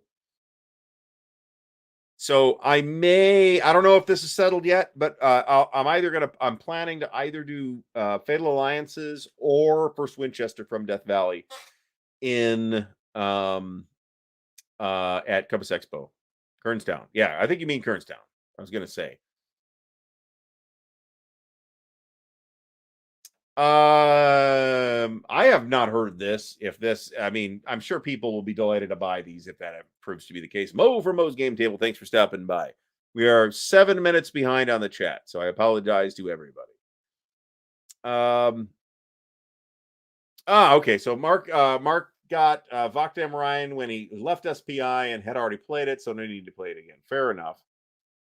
It's one I'd like to see because it's one of the predecessors of the current Gauss games. I think there's a loose connection there, a very loose connection. But I'd like to go through those two games. The other one's Atlantic Wall, which I do have, and kind of pick apart what Joe Youst took from those and turned them into Gauss.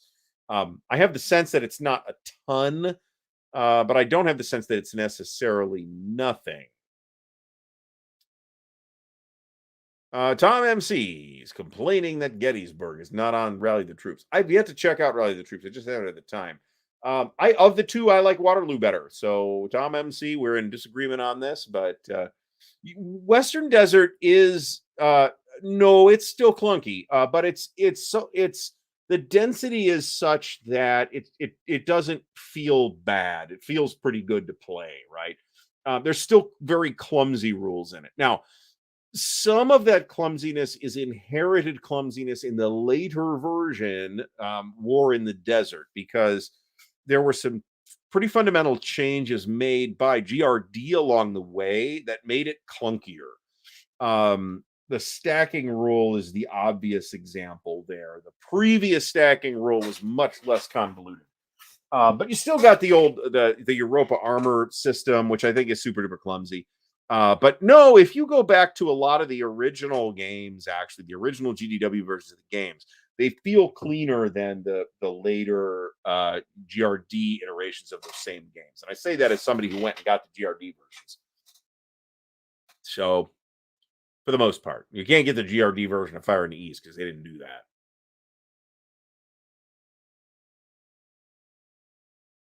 All right.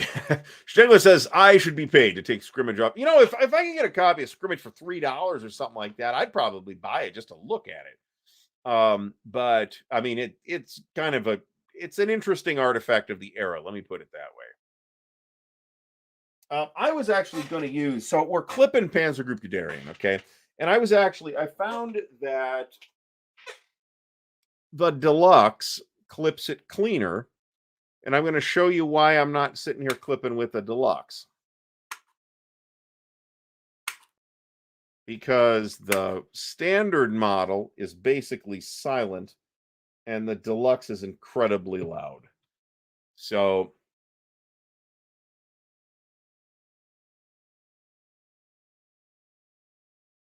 all right. We're trying to get this up. It's not a problem for me, Meandering Mike Productions. MMP might sue you. So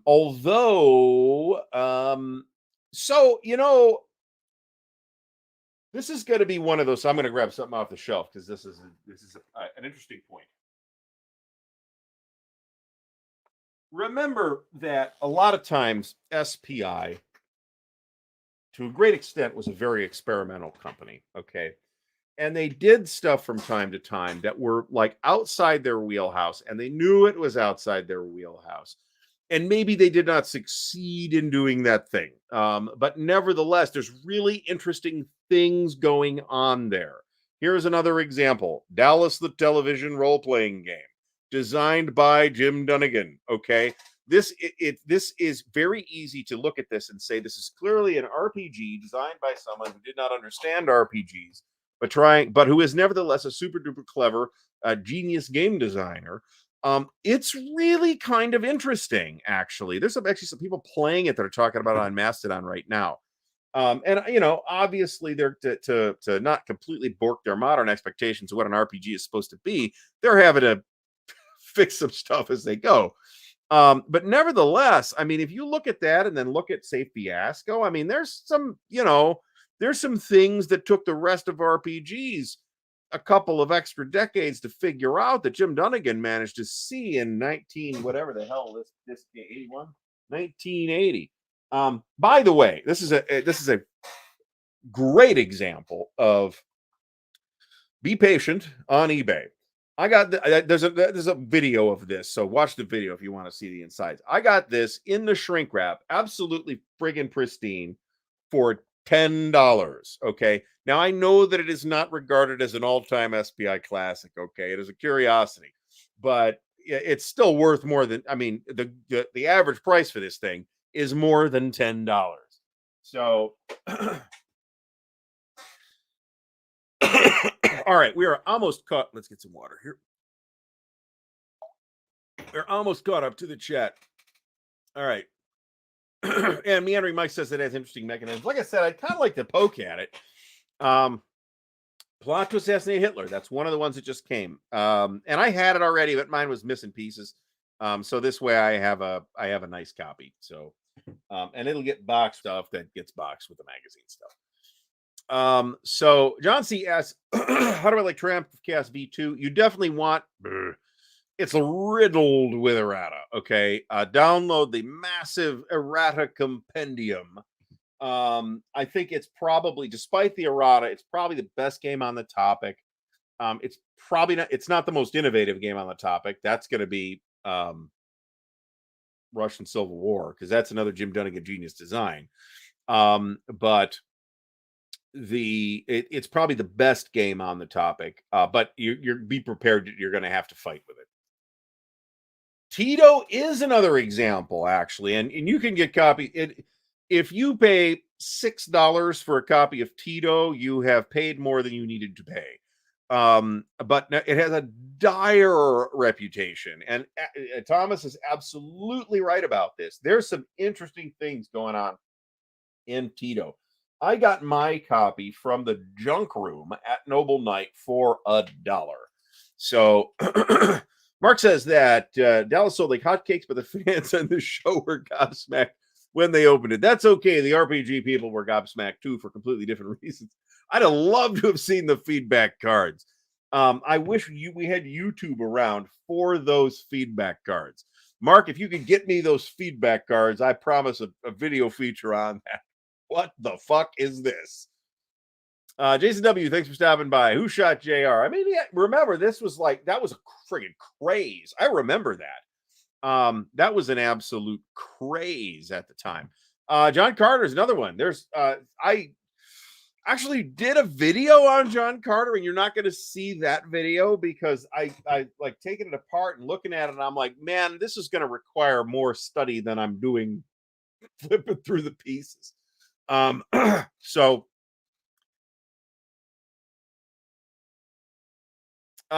it is a big improvement over the original game, but it is also filled with errata. So there's that.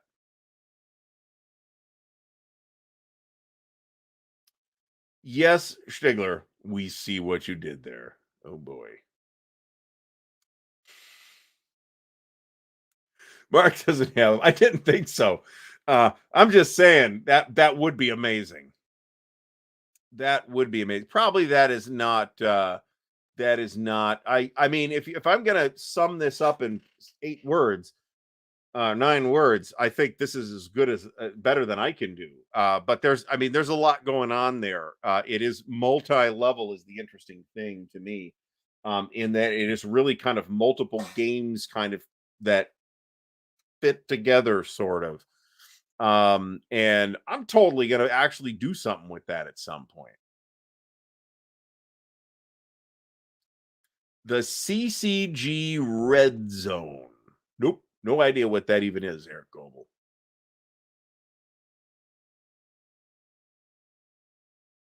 Oh, this is amazing. Krusty Captain was in the Persian Gulf during the Iran hostage crisis, and a pilot flew over it and radioed to the fleet when who shot JR was revealed.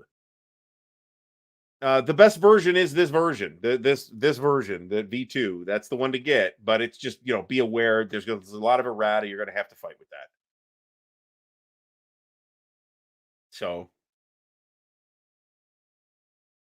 So bear in mind, and the designer talked about this in the designer's notes. It's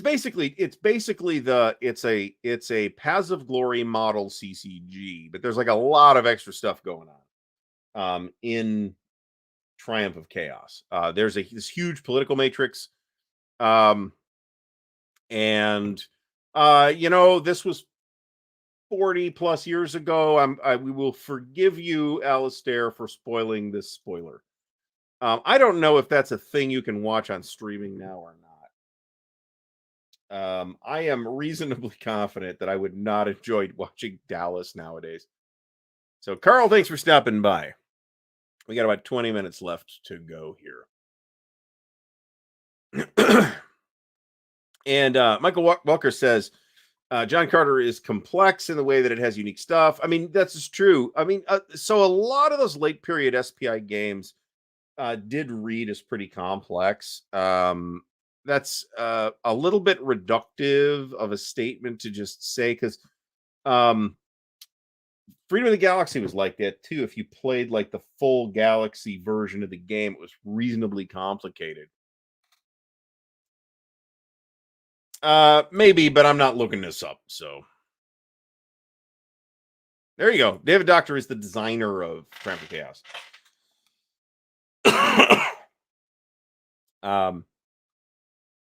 Yeah, it's a gorgeous map with gorgeous counters. The physical quality of the components is really high. There's just a lot of errata. This might, well, okay. I will accept this. But this is one of my nostalgic favorites from back in the day, and I was one of the first things that I went and ran down copies of. When I decided I was gonna do that, buy games I had in the 80s and don't have anymore. So David Doctor's getting married. How about that? Congratulations to Mr. Doctor or Dr. Doctor. The Doctor. I think it's Dr. Doctor. I mean, if my last name was Doctor, I'd feel I think it would be a letdown to not be a doctor. The Warzone in Cleveland has a copy of SPI's Sorcerer for not a bad price, as I recall. And it is a fairly interesting game, too. Eric Goebel, thanks for stopping by.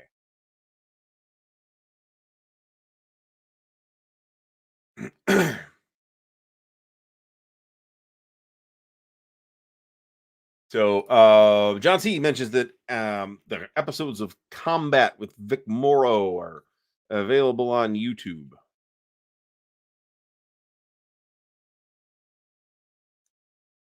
So Manry Mike says the Suicide Squads are too powerful. I wouldn't be that big of a change to nerf the Suicide Squads, though. That is I'm trying to remember who was the design on that. Freedom of the Galaxy. I know one of the designers, the credited designers, was John Butterfield. I'm trying to remember who the other one was, because I thought there was another designer credited on that. Somebody will put it in the chat before I even look it up. Howie Barish is the co-credited designer on that. So I mean, there we go. I did basically beat you here, I think. Although you may have actually typed it before. I think you typed it before I said it, because there is a couple seconds lag. So, I mean, bear in mind, as I think Mark will say, you know, or deny, as the case may be, that the best-selling Victory Games game was the Dr. Roots game of good sex. So Thomas Prowl says it was mostly Butterfield, which is always the sense that I've had, but I didn't ask John directly about that either. So but that's a favorite of mine. I mean, I have no doubt that maybe it's got some things that maybe need fine tuning, but I think it's a really pretty friggin' cool game. I mean, it's got this elaborate backstory in it, and you know, all this flavor. I think it's quite a neat game. Longstreet Assault. I have not played this.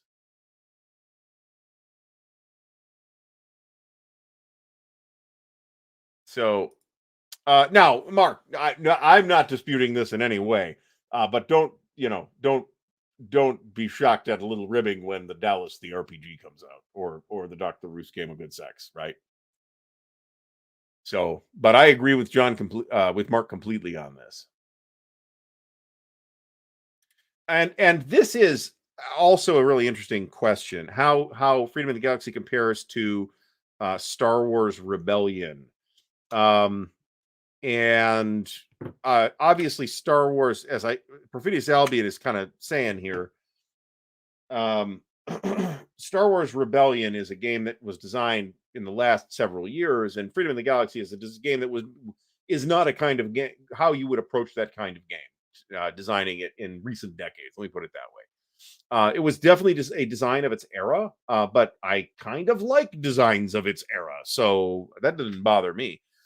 Creature That Ate Sheboygan is another interesting SPI um, sci-fi classic that I don't have and I've never played, and probably should do something about that at some point. But um, oh, Andrew Atkin, I can assure you, the Dallas television role-playing game is not the worst game on this shelf that I just pulled it off of. It's probably not bottom 5. Okay. So don't be afraid to write your own RPGs. I'm about 100 hours in. I've slowed down. I mean, I put a lot of hours in that first weekend because it was a holiday weekend and I got the early access. So I put like 50 hours in. Well, maybe it was more like 30 hours in on that first weekend. And since then, it's been more like 5 or 6 hours, 5 or maybe 8 hours a week. But I'm still playing. I haven't finished the main story yet. I like it a lot. Yeah, I mean, we're not gonna pretend that Freedom of the Galaxy is a perfectly balanced game. I don't think it is, but it's also a super asymmetric game. I mean, any war game is asymmetric, right? But it's one of those games where it's really obviously asymmetric. The two sides function very, very differently. I think it's a really clever design. I think it's a really interestingly developed game. I mean, the art in it is really good. The cover's great. The art on the cards is great. So and I had a copy that was the Avalon Hill version, and I traded it for an SPI version because the Avalon Hill version had that bullshit one piece map that they just did a terrible job on. Those were just awful. And I've got the now I've got an unmounted map, which hey, I'm fine with that, and better counters, and I think, and I don't have that not a terrible map. We just talked about this. This is the Dr. Ruth's Game of Good Sex. It was Victory Games.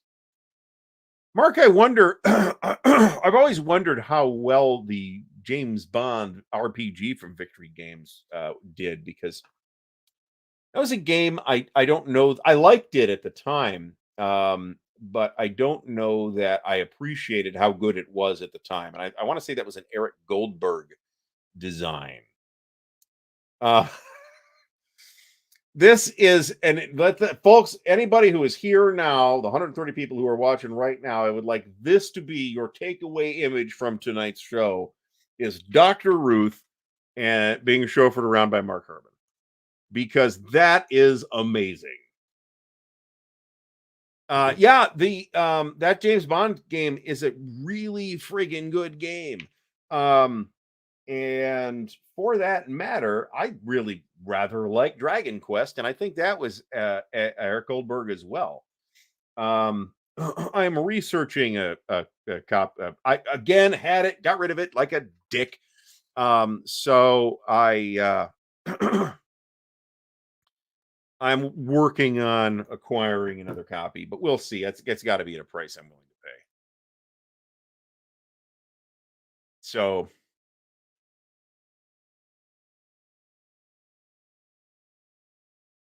oh, good lord, I'm not even highlighting that comment, Mo.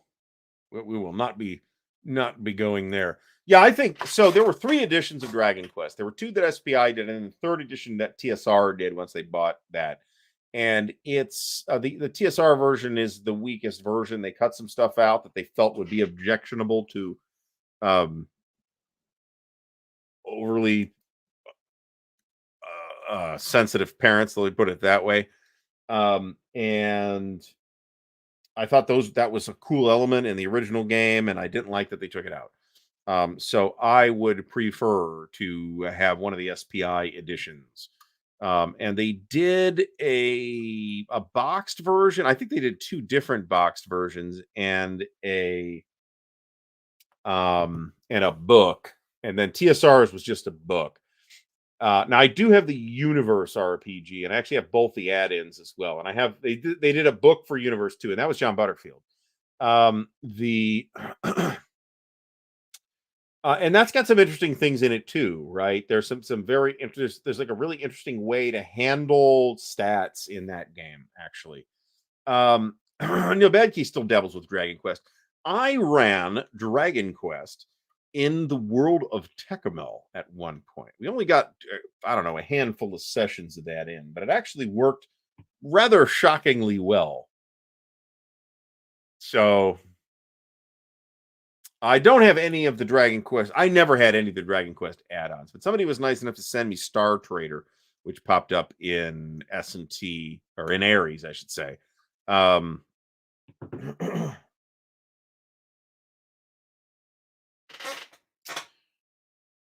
Red Sun Rising, that's another one that's like I am by no means making an effort to like acquire all the S&T games, because that's a project, and some of the early games like Crete are like the counters aren't even mounted, and I don't want to deal with that. So I have my own reasons for not doing that. Red Sun Rising is one I would look. I think that was an S&T game. I've seen it in a flat as well. That's one that I would actually kind of like to look at.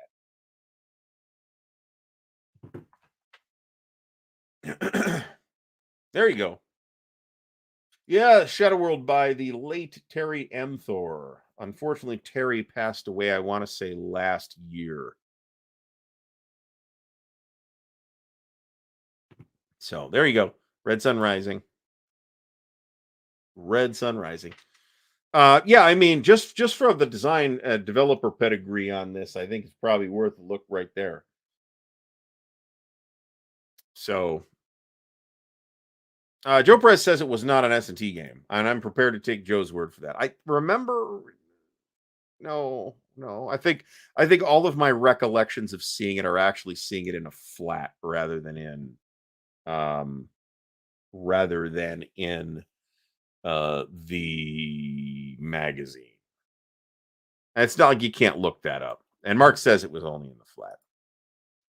Just I could have sworn that at some point, I thought this was on Russ Gifford's page, and I haven't really looked around, but I thought we had a list somewhere of what games from SPI came out in what formats. Because frankly, I don't trust BGG on this. I encountered in a conversation that I was having with a fella who said, "Hey, BGG says there was no boxed version of Outreach," and I'm reasonably positive there was a boxed version of Outreach, as opposed to either the flat pack version or the version that came in Star Force Trilogy. I'm reasonably sure there was a boxed version of that. So I just don't trust BGG on that.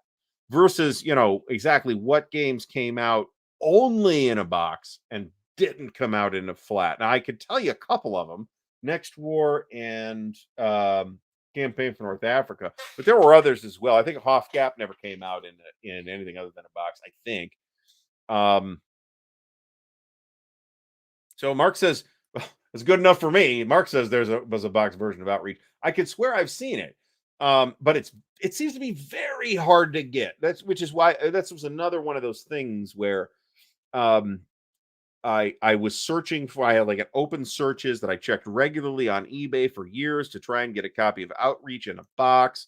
And I had to in the end my patience ran out and I had to compromise. I did not compromise on the price. I compromised on the box. So I got it in a flat tray for roughly the price I was willing to pay. I do occasionally see it show up on eBay in the box. I don't know that I've ever seen Star Soldier in a box, but I know Star Force came in a box because I have it. Barbarian Kings, yeah, that's an interesting game too. Another Greg Kostikian deal, as Meandering Mike points out.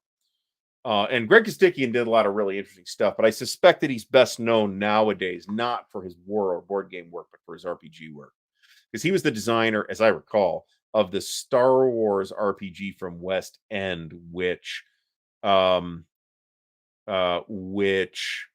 was extremely successful for a long time, even impacted the literature, what they now call we nothing, because I don't care. But the uh even impacted like the extended universe, the novels and stuff. And yeah, Paranoia too. Good call. There's a new edition. There's been multiple new editions of Paranoia, which I believe do not use the same system. I have the last one from Mongoose, which is not the current one from Mongoose. And it's a unique and fascinating game. Another interesting thing about the pedigree on Paranoia is that at least two and maybe more of the adventures were written by the late John Ford, a brilliant writer who unfortunately is no longer with us, and who did some really amazing stuff as written fiction and in gaming. He was the main guy behind GURPS Time Travel, for example. At least I think so. He's one of multiple credited co-authors on that particular book, for example. But really, really cool. Albion was actually Hex, not area. Yeah, this is correct. You might be thinking about Barbarian Kings because that was area, as I recall. The Albion map is really pretty nice, actually. I am absolutely tempted to take that Albion map and use it as the basis to run on Ars Magica campaign. Yes, in fact, this is called the D6 system. So, did I say S&T? Somebody said S&T. It might have been me because I've done that multiple times. Joe Perez says that the chestnut red color of the Red Sun Rising flat was the same color as the S&T Operation Olympic. Maybe that's possible. But I mean, I've kind of pawed through that list. I kind of went through the list of S&Ts and decided which ones I wanted, which ones I didn't, which of course is a list that's going to change. But I think I've nailed it down. I mean, you only got to worry about the first 90 or 91 issues for SPI, and actually not to like issue 18, I suppose.